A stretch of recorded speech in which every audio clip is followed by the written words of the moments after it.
நாளின் காலை வேளையிலே ஆண்டவர் நமக்கு தருகிற வார்த்தை யாத்ராகமம் 13வது அதிகாரம் 21வது வசனம். அவர்கள் இரவும் பகலும் வழி நடக்க கூடும்படிக்கு கர்த்தர் பகலில் அவர்களை வழிநடத்த மேக ஸ்தம்பத்திலும் இரவில் அவர்களுக்கு வெளிச்சம் காட்ட அக்கினி ஸ்தம்பத்திலும் அவர்களுக்கு முன் சென்றார். அன்பான தேவ பிள்ளைகளே, இந்த காலை வேளையிலே ஆண்டவராகிய கர்த்தர் நமக்கு தருகிற வார்த்தை என்னவென்றால், இஸ்ரவேல் ஜனங்களை அவர் பகலிலே மேக ஸ்தம்பத்தினாலும் இரவிலே அக்கினி ஸ்தம்பத்தினாலும் வழி நடத்தினார். அதே போல உன்னையும் உன்னுடைய குடும்பத்தையும் உனக்குண்டான எல்லாவற்றையும் நான் பகலிலே மேக ஸ்தம்பத்தினாலும் இரவிலே அக்கினி ஸ்தம்பத்தினாலும் நான் பாதுகாப்பேன் என்று சொல்லி அவர் வாக்கு கொடுக்கிறார்.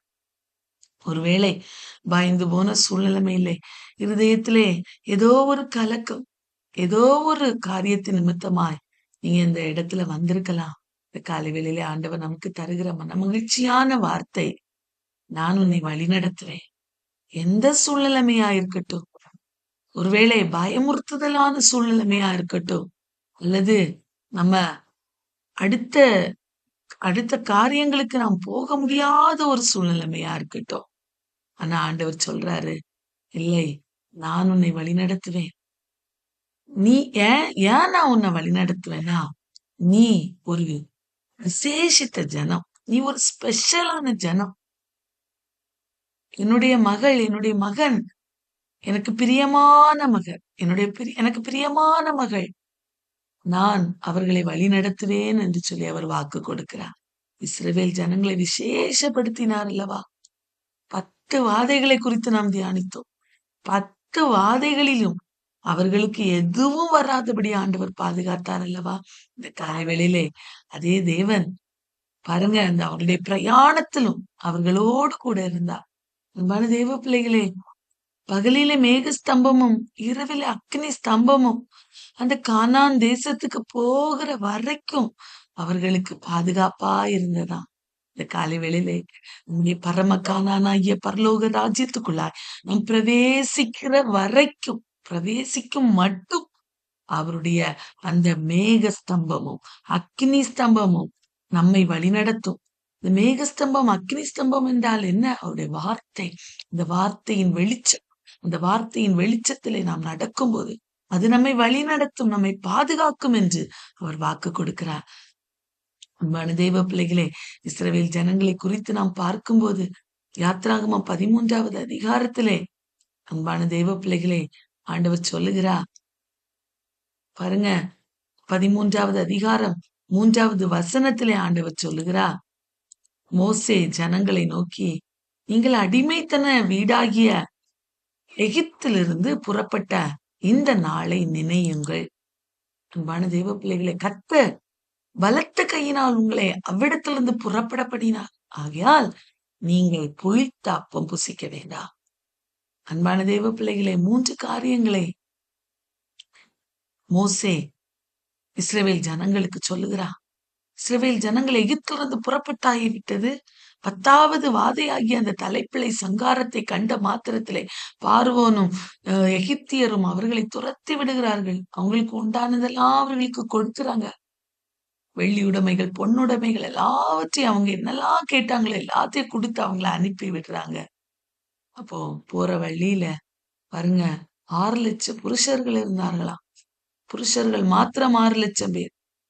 மோசே ஜனங்களை பார்த்து சொல்றாரு, நீங்கள் அடிமைத்தன வீடாகிய எகிப்திலிருந்து புறப்பட்ட இந்த நாளை நீங்க நினைக்கணும். ஆண்டவர் உங்களுடைய வாழ்விலே முன்பு செய்த ஒவ்வொரு நன்மைகளை நீங்க நினைக்கணும். உங்களை எவ்வளவு விசேஷப்படுத்தினார். உலகத்தில் இருக்கிற மற்ற ஜனங்களுக்கு உங்களுக்கு எத்தனை வித்தியாசத்தை ஆண்டவர் உண்டு பண்ணினார். எவ்வளவு காரியங்களிலே அற்புதத்தை செய்தார். இன்றைக்கு நாம் இவ்வளவு சமாதானத்தோடு இருப்பதே அவருடைய கிருபையினாலே தானே. அவருடைய வார்த்தை மாத்திரம் நமக்கு தேற்றாமல் இருந்திருந்தா நம்ம என்றைக்கோ மடிந்து போயிருப்போம் அல்லவா?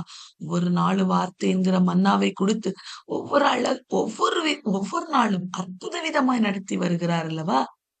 சொல்லுகிறார், இந்த நாளை நினையுங்க. அடிமைத்தனத்துல எவ்வளவு கஷ்டப்பட்டீங்க.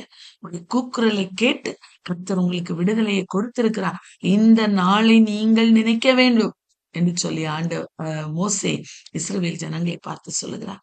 இந்த காலை வேளையிலே ஆண்டவர் நம்முடைய வாழ்வில் அதைதான் எதிர்பார்க்கிறார். என்னன்னா, நம்முடைய பழைய காலங்களிலே, முந்தைய நாட்களிலே ஆண்டவர் நமக்கு செய்த நன்மைகள், நம்முடைய மூதாதையர்களுக்கு செய்த நன்மைகள், வேதத்துல எத்தனை பேரு ஆண்டவர் எழுதி வைத்திருக்கிறார். அத்தனை பேருக்கும் ஆண்டவர் செய்தார் அல்லவா?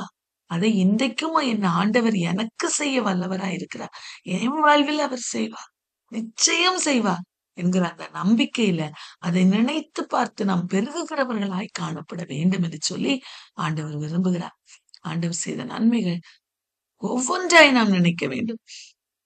அது மாத்திரமல்ல, சொல்லுகிறார், கர்த்தர் பலத்த கையினால் உங்களை அவ்விடத்திலிருந்து புறப்பட பண்ணினார். சும்மாலாம் உங்களை கூட்டிட்டு வரல. எவ்வளவோ அற்புதங்கள். 10 வாதைகளை நாம் தியானித்தோம். பாருங்க, எகிப்திய ஒரே நாட்டுலதான் இருக்கிறாங்க. ஆனா இஸ்ரவேல் இருக்காது. அந்த வாதைகள் எதுவும் இஸ்ரவேல் ஜனங்களை ஆட்கொள்ளல. எகிப்தியர்கள் அதனால கஷ்டப்பட்டார்கள். அப்போ ஒரு விசேஷித்த ஜனமாய் கர்த்தர் அவர்களை எண்ணினார். இந்த காலை வேளையிலே ஆண்டவர் நம்மையும் விசேஷித்தவர்களாய் எண்ணுகிறார். அதை மாத்திரம் மறந்து போக வேண்டாம், சோர்ந்து போக வேண்டாம். என்ன ஆண்டவர்கிட்ட கேட்கணும், ஆண்டவரே, நான் உம்முடைய பிள்ளை அல்லவா, நான் உம்முடைய விசேஷித்த ஜனம் அல்லவா, என்ன விசேஷப்படுத்துங்கப்பா. இந்த உலகத்துல இருக்கிற மற்ற ஜனங்களை காட்டில என்ன விசேஷமா நடத்துறத அவங்க பார்க்கணும் சுவாமி என்று சொல்லி நம்ம கேட்கணும். பிரியமானவர்களே, மோசே சொல்றாரு, பலத்த கையினால் உங்களை ஆண்டவர் எப்படின்னா, அந்த பார்வோன் கர்த்தருடைய கை வல்லமையை கண்டுதான் அவர்களை துரத்தி விடுகிறான். 10 வாதை என்கிற அந்த அவர் ஆண்டவருடைய பலத்த கையின் வலிமையை அவன் பார்த்தான். அவர் எப்படிப்பட்டவர், கர்த்தர் எப்படிப்பட்டவர், யெகோவா தேவன் யார், அவர் எப்படிப்பட்டவர் என்பதை அவன் அறிந்து கொண்டான். அன்பானவர்களே, எகிப்து ஜனங்களும் அறிந்திருப்பார், நிச்சயம் அறிந்திருப்பார். அந்த காரியங்கள் எல்லாம் ஆண்டவர் அதெல்லாம் செய்து நம்மை விசேஷப்படுத்தி நடத்தினார் அல்லவா, அதெல்லாம் நம்ம நினைத்து கொள்ளணும்னு ஆண்டவர் சொல்லுகிறார்.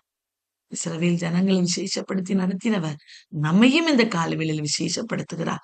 3வதாக அவர் மேகஸ்தம்பத்தினால், அக்னி ஸ்தம்பத்தினால் அவர் நம்மை நடத்துகிறார். பாருங்க, வார்த்தை ஒவ்வொரு நாளும் எத்தனை வார்த்தைகளை நம்மளோடு பேசுகிறார். இந்த வார்த்தை மாத்திரம் நமக்கு இல்லைன்னா இன்றைக்கோ நம்ம சோர்ந்து போயிருப்போம். பிரியமானவர்களே, பகலிலே அதற்கேற்ற வார்த்தை, இரவிலே அதற்கேற்ற வார்த்தை, ஒவ்வொரு சூழ்நிலைமைகளுக்கு ஏற்றாற் போல அவருடைய வேத வார்த்தை என்கிற மேக ஸ்தம்பம், அக்னி ஸ்தம்பம் என்கிற அந்த வார்த்தைகளின் வெளிச்சத்திலே அவர் நம்மை நடத்துகிறார். பிரியமானவர்களே, அதை நாம் ஒருபோதும் மறந்து போகக்கூடாது. அந்த வார்த்தைக்கு முக்கியத்துவம் கொடுக்கணும். அந்த வார்த்தையை நம்முடைய இருதயத்துல எழுதி தியானிக்கிறவர்களாய், சிந்தனையில எழுதி தியானிக்கிறவர்களாய் நம்ம மாறணும். 4வதாக சொல்றாரு, இப்படியெல்லாம் ஆண்டவர் உங்களை நடத்துகிறார் அல்லவா, நீங்க அந்த புளித்த அப்பத்தை மாத்திரம் புசிக்க வேண்டாம். அன்பான தேவ பிள்ளையே, புளித்த அப்பத்தை புசிக்க வேண்டாம். அது ஏற்கனவே புளிப்பா தானே இருக்கு. அதை எதற்கு நீங்க புசிக்க ஆர்வம் கொண்டு இருக்கிறீங்க? அது வேண்டாம். அது உங்க எல்கைகள்ல இருக்கக்கூடாது. புளித்த அப்பத்தை உங்க வீடுகளில் இருந்து, உங்க எல்கைகளில் இருந்து தூக்கி போடுங்க என்று சொல்லி சொல்லுகிறதை பார்க்கிறோம். அந்த புளித்த அப்பம் என்ன பாருங்க, 1 கொரிந்தியர் 5:6-7-8 பரிசுத்த பவுல் அப்போஸ்தலன் சொல்லுகிறார், நீங்கள் மேன்மை பாராட்டுகிறது நல்லதல்ல. கொஞ்சம் புளித்தமா பிசைந்தமா முழுவதையும் புளிப்பாக்கும் என்று அறியீர்களா? கொஞ்சோல புளித்தமா நம்முடைய வாழ்வில் இருந்தா போதும்.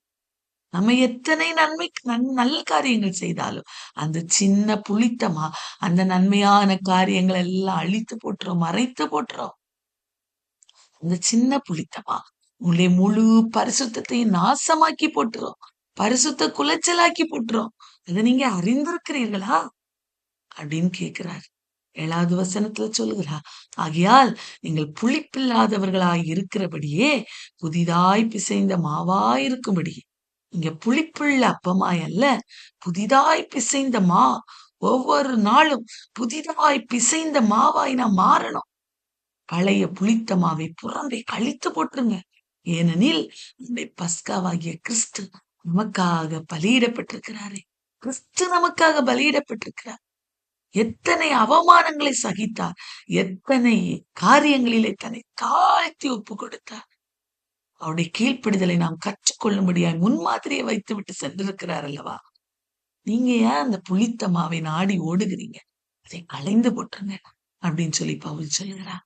இந்த காலை வேளையிலே இந்த கிறிஸ்து கல்வாரி சிலுவையில நமக்காய் உயர்த்தப்பட்ட அந்த கிறிஸ்துவை மாத்திரம் நோக்கி பார்ப்போம். உலகத்துல அவரை நோக்கி பார்க்கும்போது எதுவுமே இல்ல பிரியமானவர்களே. பெருமையோ மனமேட்டிமையோ எதுவும் இல்ல. ஒண்ணும் தேவையில்லை. நம்ம மேன்மை பாராட்டுகிறது நல்லதல்ல. அது தேவையே இல்லை. அந்த கிறிஸ்துவை பார்க்கும்போது எல்லாமே நமக்கு மாறணும். ஒரு புதிய அனுபவம் நம்மில உண்டாகணும். ஒவ்வொரு நாளும் காலை வேளையில அந்த பஸ்கா கிறிஸ்துவாகிய இயேசுவை நாம் பார்க்கும்போது, அந்த புளித்தமா நம்முடைய வாழ்வில் இருந்து அகற்றப்படும். இந்த காலை வேளையில நம்ப நாம அந்த அகற்றப்பட ஆசையுள்ளவர்களாய் காணப்படணும். 8வது வசனத்துல சொல்றார் பாருங்க, பழைய புளித்தமாவோடே அல்ல. பழைய புளித்தமானா என்ன தெரியுமா? துர்க்குணம் போல் இருக்கிறதா அந்த காலை வேளையிலே நம்முடைய வாழ்விலே? துர்க்குணம். ஆண்டவருக்கு பிரியமில்லாத குணங்கள் எல்லாமே துர்க்குணம் தான். பொல்லாப்பு. இதெல்லாம் பழைய புளித்தமாவா? இந்த மாவை புறம்பே தள்ளிவிட்டு, இந்த காலை வேளையிலே துப்புரவு உண்மை என்னும் புளிப்பில்லாத அப்பத்தோடு ஒவ்வொரு நாளும் பண்டிகையை ஆசரிக்கணும். அந்த பஸ்கா கிறிஸ்துவை பார்த்து அந்த பண்டிகையை ஆசரிக்க கடவோம் என்று பவுல் சொல்லுகிறார். எவ்வளவு மேன்மையான வார்த்தை!